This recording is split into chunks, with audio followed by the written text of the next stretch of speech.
Prezados amigos e amigas, professor Gleibe, falando da Jus Expert, tudo bem? jusexpert.com, sem dúvida nenhuma, a maior e a melhor escola de perícia do Brasil. Que prazer falar com todos vocês. Ultimamente, gente, eu venho aqui assoberbado de perguntas que me são feitas sobre o chat GPT, ou chat GPT. E informo que essa inteligência artificial, um Google muito mais aprimorado, logo mais teremos um concorrente, que é o Bard, ou Bardi, que virá do próprio Google. Tá? O Google não vai ficar atrás, obviamente, da empresa de Elon Musk. Esse site nada mais é, gente, que uma inteligência artificial pela qual nós, muitas vezes, ficamos conversando assuntos diversos com essa inteligência.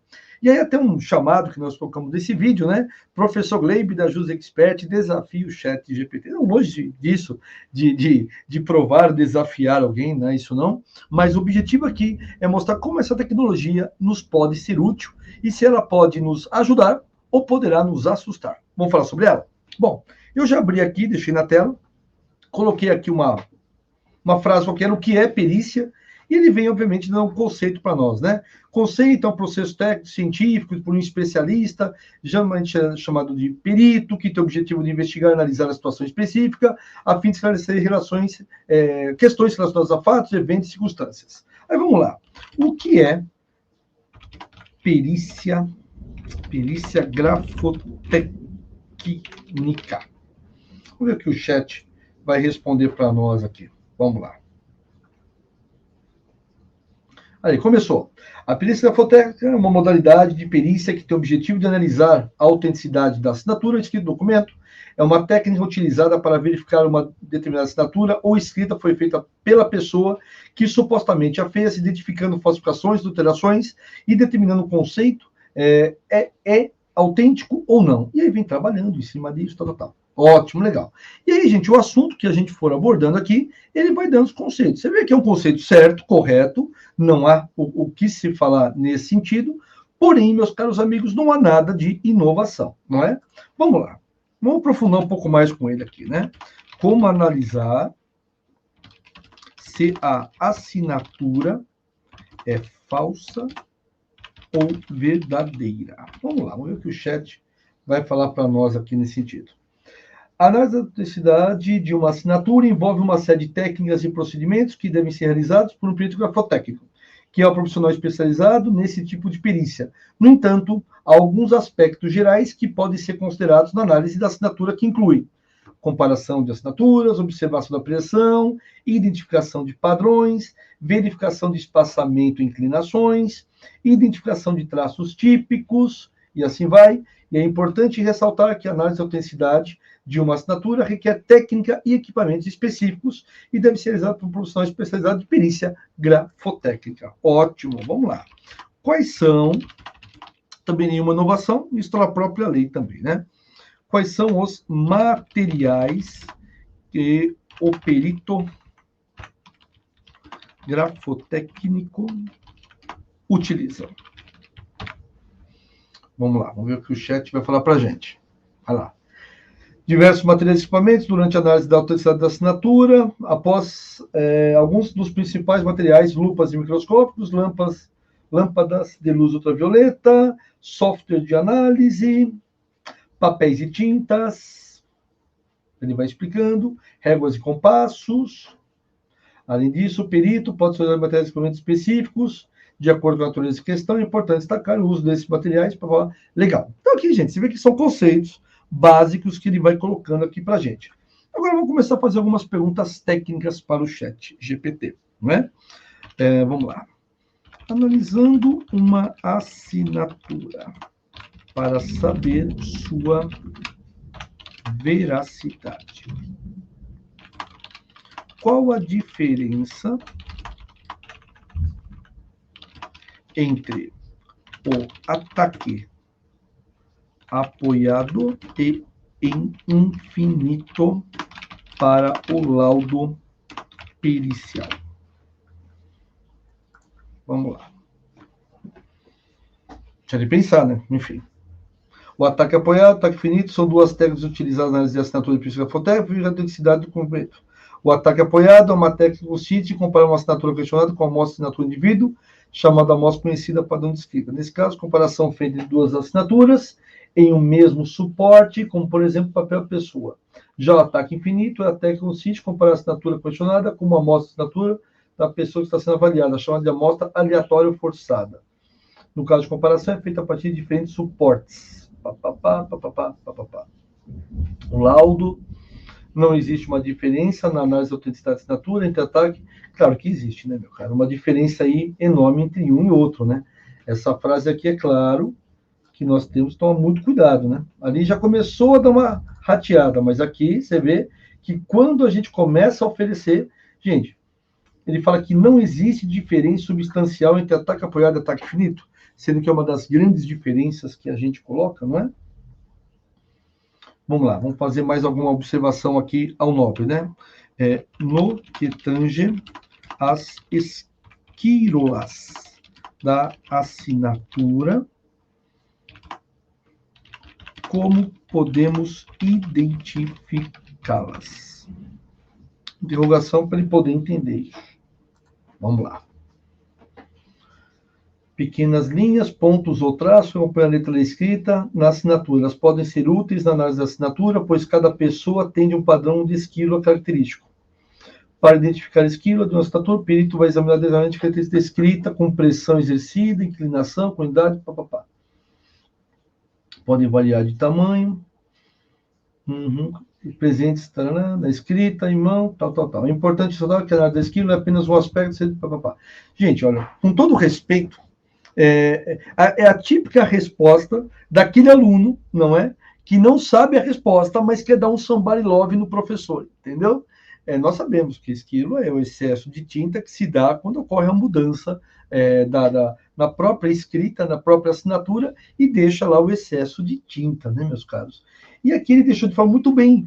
Você vê que até agora, quando a gente pergunta de forma específica ao chat GPT, ele não nos dá resposta específica, ele fica genérico, gente.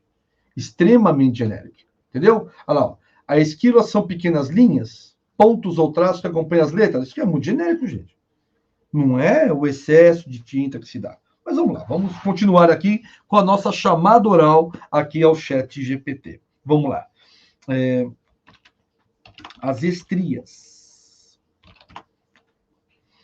na assinatura são visíveis. Peraí, gente. São visíveis ao olho nu. Vamos colocar assim, né? Ao olho nu, ou melhor, são visíveis sem microscópio? Para entender melhor, vai. Vamos lá, melhor. Cópio. Vamos lá. As estrias da assinatura são visíveis sem microscópio? Vamos lá, chat. Você vai falar para mim, melhor. As estrias são linhas e traços que podem aparecer na escrita da assinatura e podem ser úteis na análise. Também não é isso, já sabe disso. Tá? Não é linha, né? É uma ausência de tinta, né? Aí ele fala que aí já foge aqui, obviamente, de forma genérica. A visualização das estrias depende da qualidade do suporte. Não foi isso que eu perguntei para você. É importante que lembrar, a análise da assinatura não se baseia apenas na presença de estrias. Não, também não foi isso que eu lhe perguntei. Mas tudo bem aqui, o aluno é esforçado. Vamos tentar aqui buscar maiores definições. Vamos lá. Como atentar numa assinatura o dinamismo, assim como a habilidade do periciando. É claro que você responderia de que maneira para mim? Isso aqui, você que é aluno aqui da Jus Expert. Que, obviamente, a habilidade, assim como o dinamismo, se dá com a constância de fazer aquela assinatura, a qual não deixa dúvida na análise da mesma, etc, etc. Não é a resposta que a gente gostaria de ouvir. Vamos ver o que o chat vai falar para a gente. Podem ser observados em vários características da escrita, como pressão exercida, inclinação, unidade, tal. A pressão exercida pelo escritor, dinamismo, habilidade, uma assinatura feita com pressão firme, uniforme, indica que o escritor tem bem controle. Aqui ele mandou bem, ó. Isso que não posso negar. Ó. uma assinatura feita com pressão firme e uniforme e diga bem que ele tem controle motor e é capaz de uma constância no traçado. Que essa frase ficou excelente. Isso para se colocar no laudo alguma coisa, meu, fantástico. Aí é pontual, tá vendo, gente? Ele é pontual, mandou bem, tá? Agora aqui, já uma assinatura feita com pressão mais leve, pode indicar habilidade mais limitada ou menor destreza. Aqui, questionamos. Por quê? Muitas vezes a pessoa tem uma escrita muito leve e nem por isso falta habilidade nela. Minha esposa, por exemplo, tem a letra muito leve, uma mão muito leve. Macia e maravilhosa a mão da minha esposa, de outras passagens. Vou deixar bem claro aqui, tá bom? A inclinação da escrita, ele começa a falar que isso é impossível, extrovertido, ou seja, absolutamente nada a ver. Vamos continuar, pessoal, com essa chamada aqui para o nosso amigo? Vamos lá. Caso a pessoa que está sendo processada numa ação em que envolve sua assinatura, está hospitalizada, vai. Deixa assim. Hospitalizada. Desta forma, como dar-se-á a coleta das suas assinaturas? Gente, nós sabemos aqui que, obviamente, a resposta seria: pede-se para o juiz aguardar um prazo para ver se essa pessoa tem alta ou não. Caso ele esteja acamado, em coma, alguma coisa, pede-se autorização e trabalha com o que tem nos autos e o que tem no cartório. Mas vamos ver o que o chat vai falar para a gente. Se a pessoa está sendo processada em uma ação que envolve assinatura, está hospitalizada, a coleta de assinaturas pode ser um desafio. Nesse caso, é importante que sejam seguidos procedimentos legais adequados para garantir a validade das assinaturas. Não diga, mais genérico que isso é impossível. Uma opção, vamos lá, vai dar opção, que legal. É solicitar que a pessoa autorize outra pessoa a assinar. Não, gente, nada a ver, né? Não é uma procuração que eu estou fazendo. Outra pessoa vai assinar por ela? Lógico que vai dar divergência, pula. Outra opção é solicitar que a pessoa autorizada faça a assinatura em presença de uma autoridade judicial. Não, se ela tiver sem condições, não há como se fazer isso. Em qualquer caso, é importante garantir que todas as medidas necessárias sejam tomadas, ou seja, aqui se esquivou completamente, meus caros amigos. Aqui realmente discordamos veementemente da resposta do chat, tá? Vamos fazer mais algum... Aí, gente, a criatividade que você pode, né, tentar. Por exemplo, no momento da coleta da assinatura, a pessoa está muito nervosa. Qual o procedimento adotado? Qual o procedimento a fazer? O que nós orientamos, pessoal? Que você converse com a pessoa, que você oriente, que você acalme, que você explique exatamente o que vai ser feito, qual o objetivo daquilo. Ela pode sair para tomar uma água, voltar, enfim. Vamos ver o que o chat vai falar para nós. Se a pessoa estiver muito nervosa, numa coleta de assinatura, isso pode afetar a qualidade da assinatura. Nesse caso, o procedimento adotado depende das circunstâncias do fato. Uma opção é dar tempo para a pessoa se acalmar, mais confortável, e continuar a coleta. Isso pode incluir dar um tempo para que a pessoa respire, beba água, olha que interessante, e converse com alguém para se acalmar. Outra opção é tentar reduzir a ansiedade, fornecendo informações claras e precisas sobre o processo e explicando as etapas seguidas. Mandou bem aqui, viu? Legal, tá? Também pode ser útil oferecer um ambiente tranquilo e privado para a coleta, Se a pessoa continuar nervosa e recusar a assinar, o importante é respeitar a sua vontade e buscar alternativas legais, com a presença do perito, Gente, mandou muito bem aqui. Então, você vê, com o conhecimento que nós temos e com a intenção da inteligência artificial, conseguimos encontrar, obviamente, uma definição muito boa, tá? Mas, por exemplo, aqui, né? O periciando está mudando, está alterando, né? Vamos lá, alterando sua assinatura para que o perito seja induzido a erro. Vai, vamos ver. Se o periciante estiver tentando alterar sua assinatura e induzir o perito a erro, isso pode ser considerado uma forma de fraude que pode ter consequências graves. Para evitar que isso aconteça, é importante que o perito adote uma série de precauções, durante a análise da assinatura, como verificar a identidade da pessoa, amostra, Além disso, o perito pode solicitar a coleta de mais de uma assinatura. Gente, o que deu para notar aqui? Não sei se você reparou em tudo isso aqui. Vamos lá. Uma diferença gigantesca, pessoal. Gigantesca entre o que nós realizamos no dia a dia, né, da perícia, no dia a dia da perícia, e a inteligência artificial aqui ao lado. A inteligência artificial, gente, nada mais é, como eu disse a vocês, um Google, né, muito mais aprimorado, né? É um Google muito mais aprimorado. Sem dúvida nenhuma, ele dá aqui saídas, no mínimo, até interessantes para todos nós. Mas você veja que quando a gente aborda questões humanistas mesmo, como essa que eu acabei de falar, em que a pessoa está enrolando, está burlando, está realmente buscando subterfúgios para não realmente assinar daquela maneira, veja que as respostas são sempre genéricas. Então vejam vocês que a inteligência artificial ainda não conseguiu interpretar, gente, o que o ser humano tem, isso desde o primeiro ser humano, a intuição, a sensibilidade. Isso a inteligência artificial jamais conseguirá ter. Quando começou o Google, isso me recordo, bem incipiente, no início dos anos 2000, já houve lá um boom enorme, dizendo que necessariamente acontece o quê? Né? Acontece situações concretas e que necessariamente iria acabar, obviamente, até a inteligência humana e que a inteligência artificial tomaria conta. Já foi falado isso há mais de 20 anos, que não iria acontecer, porque o robô ainda não consegue trazer esse aspecto da intuição. Bom, agora, como perito e como ser humano e como profissional, o que o chat GPT vem mostrar para todos nós, pessoal? Para mim, uma grande tranquilidade. Por quê? Porque quanto mais ser humano eu for, e quanto mais estudar sobre ser humano, ninguém vai conseguir me atingir, pessoal. Porque se eu fizer perguntas tradicionais, por exemplo, como conserta um celular? Como faz uma caneta? Isso aqui não dá para disputar com a inteligência artificial, gente.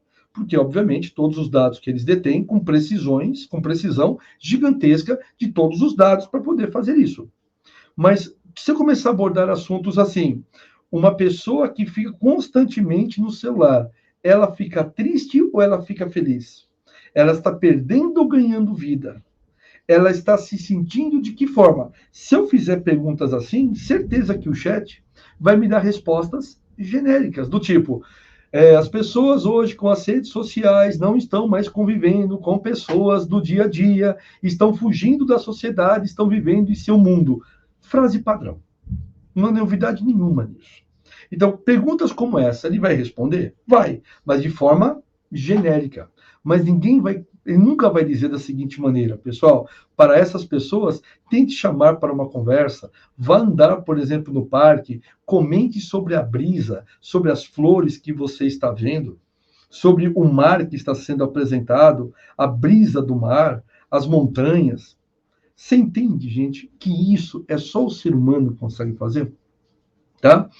E vou voltar para a perícia. Então, para a perícia, como é que eu posso fazer perguntas para a pessoa? Não é como ela pega a caneta que vai influenciar, ou análise da inclinação axial. Isso, o próprio chat pode responder o que é inclinação axial.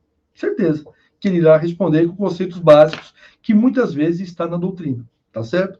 Porém, se eu perguntar assim para vocês, a pessoa está tomando determinado medicamento porque está passando por uma situação delicada de separação, de perda familiar, etc. Como é que você está se sentindo, né, com esta ausência, com esta perda? Só a pessoa vai dizer aquilo. Nem o chat GPT vai dizer nada sobre aquela pessoa. Então, o que eu quero passar aqui para todos vocês, pessoal, não tenham medo desta nova tecnologia. Você só vai ter medo se você se limitar apenas ao aspecto material.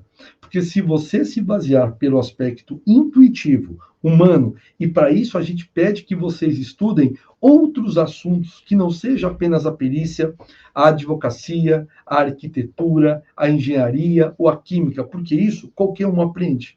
Veja, quando eu nasci, eu não sabia absolutamente nada de direito, mas a faculdade me ensinou. Pedagogia, Também não sabia, aprendi na faculdade. Sociologia? Também. História? Também. E qualquer curso que eu queira fazer na minha vida, pode ter certeza que eu vou aprender. Se eu querer fazer, né, desejar realmente fazer aquilo.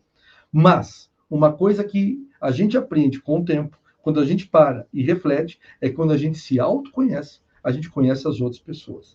Com certeza, jamais o ChatGPT vai olhar a pessoa e falar: peraí, ela tem essa fisionomia, então ela tem esse padrão de personalidade, logo ela vai ter essa letra.